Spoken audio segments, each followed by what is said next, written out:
Bonjour, bonjour, Benjamin. Comment vas-tu? Très bien, depuis hier, écoute, on a passé une bonne soirée les exposants sur le salon. Tout à fait, très sympathique. Et je tiens justement à remercier les organisateurs parce que c'est jamais facile, hein, contenter tout le monde, trouver les dates, faire venir les gens, faire plaisir à tout le monde, mécontenter personne, enfin bref, c'est un grand coup de chapeau parce que c'est pas évident. Voilà, donc bravo à eux. Alors, aujourd'hui avec toi, c'est notre troisième live ensemble. Déjà. On va approfondir encore un petit peu plus le sujet. Qu'est-ce qu'un bon appât, qu'est-ce qu'un moins bon appât, qu'est-ce qui est productif et qu'est-ce qui est un peu moins productif. Et moi, je voulais avoir un peu ton opinion par rapport à qu'est-ce qui fait d'une bouillette qui est moins productive d'une bouillette qui est beaucoup plus productive. Voilà, c'est surtout ça qu'on avait envie de voir ensemble avec toi. Je sais que tu adores ce genre de discussion et tu es adepte de ce genre d'échange. Donc, je voulais avoir ton opinion par rapport à ça, Sébastien. Écoute, Benjamin, je crois que c'est une excellente question. Je pense que ça va intéresser vraiment toutes les personnes qui pêchent, hein, parce que l'appât, c'est vraiment ce qui va faire la pêche. Voilà. Alors bien sûr, il faut savoir où pêcher, mais enfin, je pars quand même du principe que mes clients, par exemple, savent pêcher, quoi. Hein, donc forcément, il faut savoir un minimum pêcher. Mais une fois qu'on a la technique, une fois qu'on sait où pêcher, ce qui est important, c'est l'appât.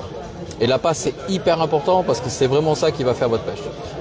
Ici, on parle des appâts pour la pêche de la carpe et plus particulièrement des bouillettes. Donc on va se focaliser, on va dire, sur la bouillette, mais on pourrait en parler des jours. Hein.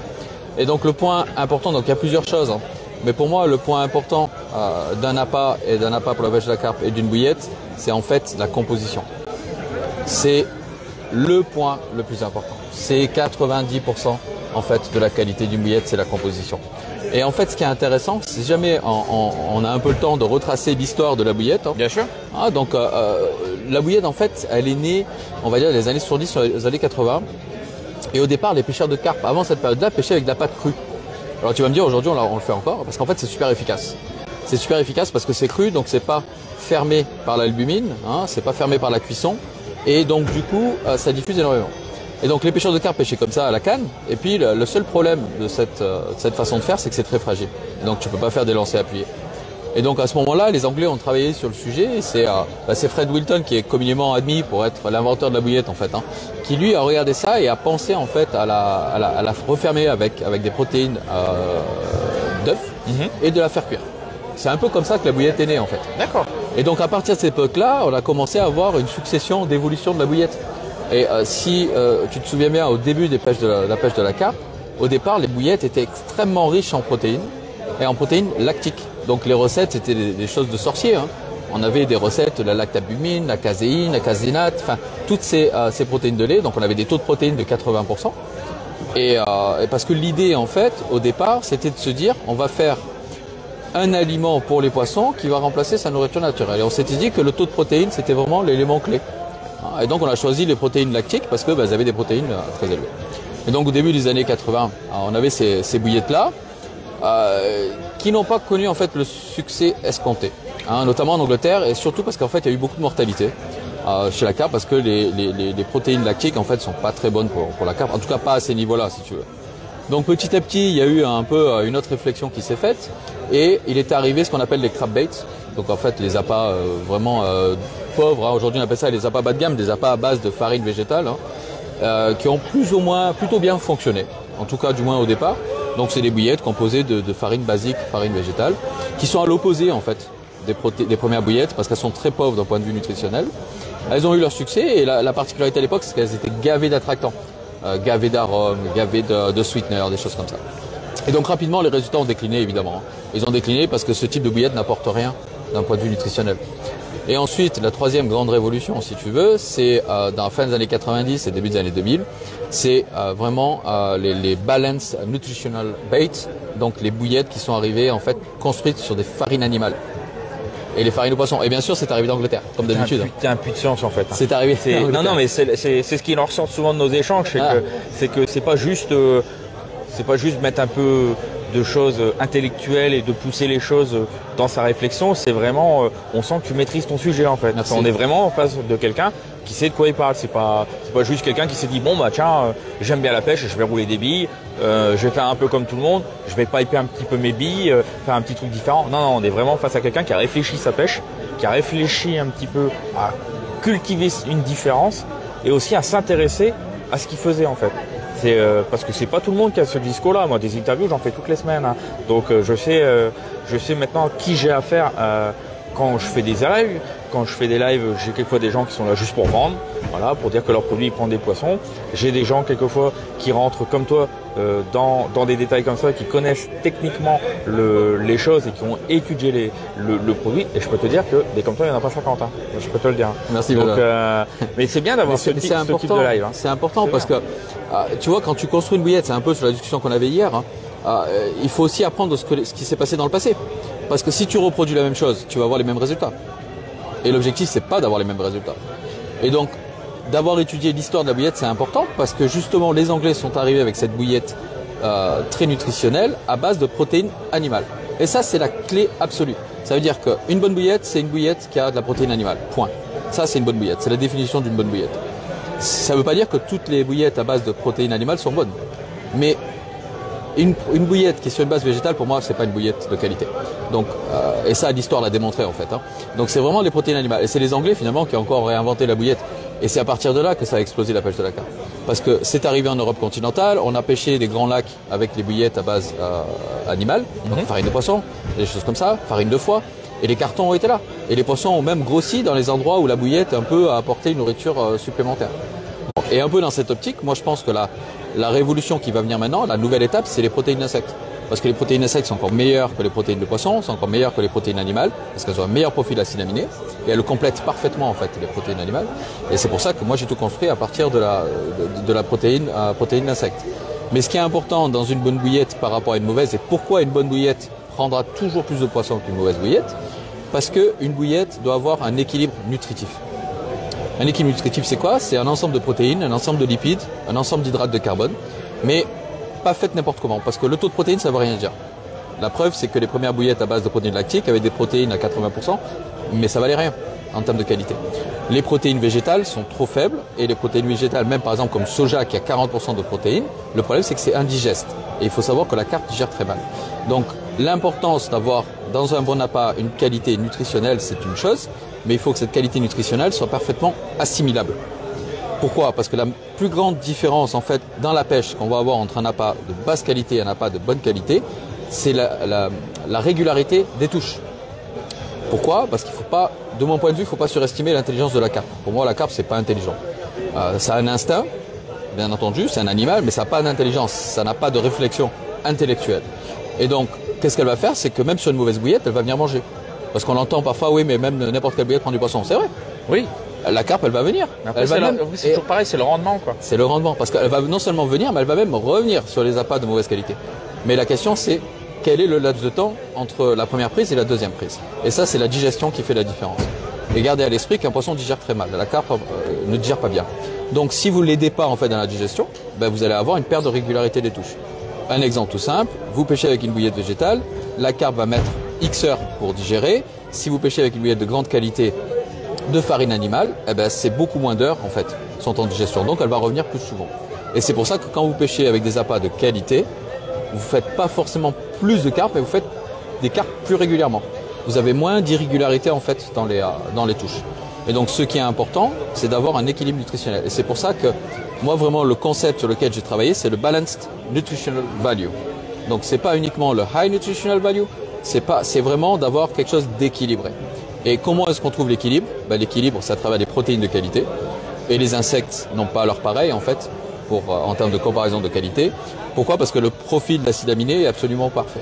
Et qu'est-ce que c'est les protéines? Les acides aminés en fait. Hein. Et donc il faut que les acides aminés soient complets pour que la digestion soit accélérée. Voilà. Et voilà, pour moi, un bon appât doit forcément avoir ça. Donc c'est plusieurs éléments. Et tu vois notre concept, hein, nutrition, attraction, diffusion. Donc un concept que j'appelle NAD. C'est important d'avoir un appât qualitatif d'un point de vue nutritionnel. Hein, donc il va aider le poisson, on va dire, dans son alimentation régulière, mais qui va aussi l'attirer. Donc l'attraction, c'est un peu ce qu'on a parlé hier, hein, comment la bouillette va diffuser, comment elle va travailler dans l'eau, mais aussi quel attractant on va utiliser. Nous aussi, on utilise des attractants, comme par exemple l'acide N-butrique, hein, qui a plus de preuves à faire, qui fonctionne très bien. Donc la bouillette, c'est une somme d'éléments complémentaires qui font qu'on va arriver au but que l'on souhaite, pêcher plus de carpes. Donc ce qu'il faut, c'est d'avoir une bouillette équilibrée d'un point de vue nutritionnel, une bouillette digeste, et avec ça, vous ferez une régularité de prise plus importante. Donc pour moi, oui, une bonne bouillette prendra toujours plus de poisson qu'une bouillette moyenne. Voilà. Alors, tu me connais, je vais poser des questions. Quelles ont été les phases de test qui t'ont permis d'affirmer aujourd'hui, parce que oui, tu l'affirmes, que ta bouillette, que les bouillettes que tu proposes dans ta gamme Rod Oliver remplissent le cahier des charges que tu viens de me dire pour être une bonne bouillette. Quels a été les éléments qui te permettent d'affirmer ça aujourd'hui? Alors déjà, c'est les ingrédients qu'on trouve à l'intérieur. Ouais. Évidemment, chaque ingrédient, si tu les oles, en fait, tu comprends un peu qu'est-ce qu'il apporte à la bouillette. La bouillette, c'est pas juste une somme d'éléments en parallèle, mais c'est une construction par bloc. Donc à l'intérieur, par exemple, dans notre gamme Insect Day, donc tu vas retrouver les protéines d'insectes. Ça, on a déjà parlé 1000 fois, donc la qualité nutritionnelle, je ne vais pas revenir dessus. Mais on a aussi, commun à toute la gamme, on a du brocacelle. Le brocacelle, c'est une levure, et la levure aide encore à mieux digérer, en fait, à aider la carpe à mieux digérer. On a l'acide N-butyrique, donc ça, c'est l'attractant. On a des protéines de lait. Alors tout à l'heure, je te disais que c'était mauvais, mais c'est mauvais quand on utilise beaucoup. Quand on utilise de façon réduite, ça améliore la solubilité de la pâte. Et ensuite, on a d'autres protéines. On a la farine prédigérée de poisson. Donc nous aussi, on utilise des farines de poisson. On en utilise moins parce que l'idée, c'est de substituer les farines de poisson par les farines d'insectes. Mais les études ont montré que l'utilisation à la fois des farines de poisson et à la fois des farines d'insectes était encore meilleure que les farines d'insectes ou que les farines de poisson. Mais quand tu vas dans les farines de poisson, il y a aussi des grosses différences. Nous, on utilise la farine prédigérée de poisson. Et la farine prédigérée de poisson, en fait, ça a été prédigéré de façon enzymatique. Donc ça veut dire qu'elle est encore plus facile pour le poisson à digérer. En gros, elle a été pré-mâchée. Et donc même dans les farines de poisson, il y a différentes qualités de farine de poisson. Donc on utilise la farine prédigérée, poisson, farine prédigérée, thon, etc. etc. Donc, ou par exemple la farine de foie dans notre bouillette de foie. Donc si tu prends chaque ingrédient a une logique, a une raison qui est déjà connue. Hein. C'est pas moi qui ai défini en fait la qualité d'un ingrédient, mais c'est communément admis que la protéine de poisson prédigérée est plus soluble que la farine de poisson non prédigérée, voilà par exemple. Et ensuite, c'est évidemment les tests qu'on a fait au bord de l'eau. Donc cette gamme-là, je l'ai pratiquée parce que je suis pas arrivé comme ça avec l'idée de dire ça y est, j'ai trouvé la bonne bouillette. Bien sûr. Puis, tu commences à me connaître, tu sais que je laisse rien au hasard. Donc tout à fait. J'ai forcément testé dans différents niveaux d'eau avec aussi un carpiste qui est bien meilleur que moi. On en a parlé hier, un ami à moi qui est bien meilleur que moi, avec qui j'ai toute confiance, qui a aussi testé les bouillettes, qui pêche dans tous les types d'eau. On a vu d'excellents résultats, de bonne régularité. Et puis j'ai aussi la particularité de montrer mes séances en direct sur TikTok. Donc si on regarde depuis le début de l'année, on voit, j'ai fait en fait une mini-étude dans un grand lac, une centaine d'hectares. Enfin grand lac, c'est tout, c'est relatif. Une centaine d'hectares, c'est déjà un beau lac, qui est très peu pêché parce que les gens viennent, ils se cassent les dents, ils font que des petits poissons et ils s'en vont. Et en fait, ce lac regorge de super grosses carpes, mais il faut les habituer. Et donc moi, j'ai passé janvier et février à pêcher ce lac en plein hiver. J'ai amorcé tous les 2-3 jours, donc j'explique ça sur mon TikTok. Et donc on voit l'évolution des pêches. Et j'ai même fait un graphique où on voit vraiment en fait l'augmentation du poids moyen. Et les plus de 20 en début d'année avec mon ami, on a fait 5 ou 6 quoi. Et ça c'est tout en vidéo TikTok et j'ai expliqué avant de faire ma pêche. Donc il n'y avait pas de droit à l'erreur. Donc j'ai vraiment confiance en mes appâts. Voilà. Après évidemment ce qui fait la qualité d'un appât, c'est la qualité du pêcheur. En gros, si tu es mauvais, ça ne changera rien, tu resteras mauvais. Même avec mes appâts. C'est mettre les pieds dans le plat ce que tu es en train de faire là. Hein. Tu mets carrément les pieds dans le plat. Hein. Même avec mes appâts. Donc évidemment il faut être un bon pêcheur. Et un bon pêcheur verra la différence parce qu'il a tous les autres paramètres qui sont bien en place. Et le dernier paramètre, c'est l'appât. Parce que tu vois, moi ce que je vois souvent au bord de l'eau, de plus en plus, surtout sur TikTok, hein, on voit beaucoup de pêcheurs qui dépensent une énergie folle dans leur pêche, dans le sens, ils font des repérages, ils prennent le Zodiac, ils font des kilomètres à pied, ils font même du drone pour rechercher. Enfin, ils mettent des efforts partout et après ils négligent l'appât. Mais le montage aussi, parce que là on pourra faire un live. Hein. Oui. Attention, je fais un petit teasing, on ne pourra pas tout parler aujourd'hui parce que j'ai encore beaucoup de monde à voir avant de partir tout à l'heure, mais j'entends beaucoup, oui, les appâts, l'amorçage, le spot, tout ça. Tout. Mais c'est un ensemble, il y a aussi le montage. S'il y a une mauvaise présentation, ça ne marchera pas non plus, quoi. Bien sûr, mais en fait, la pêche, c'est plein de petits détails. Et la pêche, c'est 2 facteurs pour moi. La chance et les détails. Au plus tu travailles les détails, au plus la part de chance se réduit. Donc en gros, sur un instant T, en une fois, tu pêches n'importe comment, tu peux faire plus de poissons que quelqu'un qui pêche bien.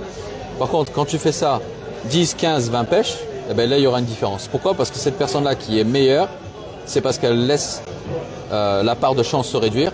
Comment? En travaillant tous les détails. Donc en travaillant le spot, en travaillant sa météo, sa connaissance de l'eau, sa connaissance de l'étang, de la rivière, en travaillant la qualité de ses appâts, en travaillant la qualité de ses montages et surtout en pêchant vraiment. Parce que combien de fois je vois des jeunes au bord de l'eau, sur leur téléphone ou en train de jouer aux jeux vidéo au lieu de pêcher. Bon, quand on est à la pêche, on regarde l'eau, on regarde l'activité, on change quand ça marche pas, on sort ses lignes, on relance, on replace, on pêche. Le sens de l'eau le sens de l'eau n'arrivera pas à votre expérience en regardant votre téléphone. Le sens de l'eau, c'est regarder justement l'eau, pêcher avec des pêcheurs d'expérience également. Ouais.